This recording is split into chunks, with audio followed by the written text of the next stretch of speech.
Chairman. It's always fun going toward the end here. You have to remain somewhat flexible. I'll try not to repeat what some of my colleagues have said.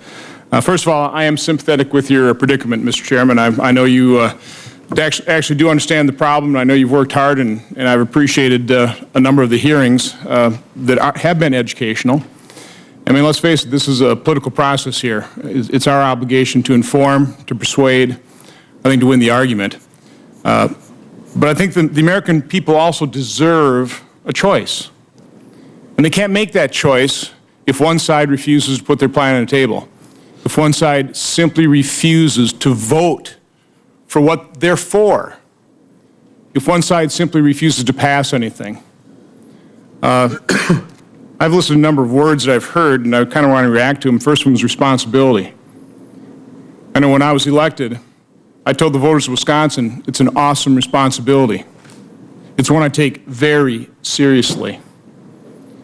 It's the responsibility of this committee to pass a budget resolution by April 1st, and of the United States Senate to pass a budget by April 15th. Did I say August 1st? I mean April 1st. Then April 15th.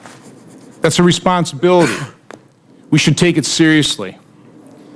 I know, Mr. Chairman, you said this might be the wrong time to vote on a plan. It is the wrong time. We should have been voting it back in March.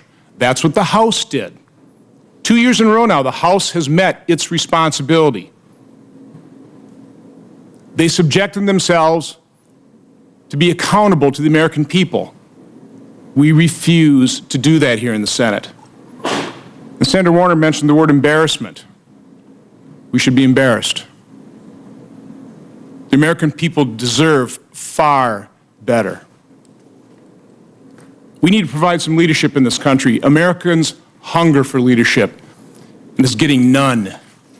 When the President proposes 4 budgets and is yet to propose anything to save Social Security, which, by the way, by the year 2035 will have a cash deficit of $6 trillion.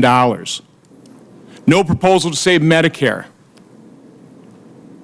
We've heard last year's budget lost 0 to 97 in the Senate. So unserious that not one member of the President's own party voted for it. Now 0 to 414 in the House. The American people need to understand what an abdication of responsibility that is, what an abdication of leadership that is. But how can they make a choice? They don't know what the other side is for. But we know a few things the other side is for. They want to take over 1/6 of our economy. I guess they're okay with government outlays 24% of GDP. I guess they're okay with $5.3 trillion worth of deficits during the term of this president. I guess they're okay with 1.4, 1.3, 1.3, and now another $1.3 trillion deficit the last 4 years. During this president's term, we will spend $14.4 trillion. The total deficit during that period will be 5.3, about 37%. 30 cents of every dollar is what we are borrowing. The American people deserve far better. You know, when you take a look at the president's budget that lost 0 to 414, he's going to add somewhere around $10 or $11 trillion to our debt. But that doesn't even fully state the problem. The one thing, Mr. Chairman, that we share is, I enjoy charts. And I just want to, in wrapping up here, talk about 3, I think, very significant additional risks that could explode our deficit even further from what the President is proposing. First of all, growth. If we miss the President's growth targets by 1%, the CBO said we could add $3.1 trillion to our nation's debt over the next 10 years. $3.1 trillion. Interest rates. Here's my one chart I'll impose on you here. I took a look historically what the average borrowing cost of the United States has been. From 1970 through 1999, we've had an average borrowing cost of 5.3%. The last 3 years, we've been borrowing at an unrealistically low 1.5%. Now, during those 30 years, at 5.3%, our debt-to-GDP ratio was about 60%. We were far more creditworthy.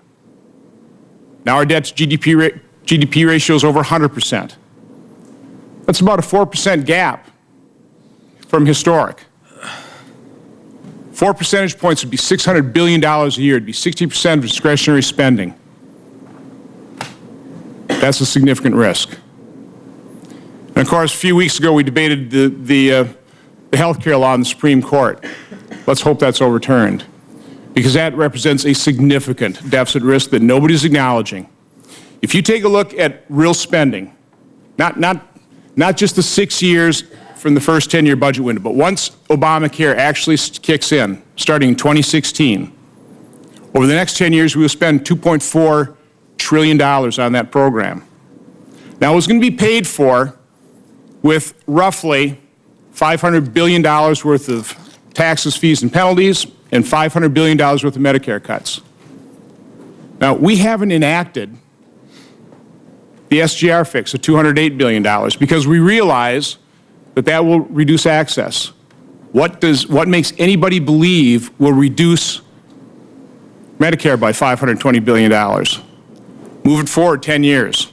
If you grow that $500 billion in fees and penalties, that might grow to $800 billion versus $2.4 trillion in spending. That represents about a $1.6 trillion deficit gap, or $1.6 trillion that you're going to have to cut from Medicare. Is that going to happen?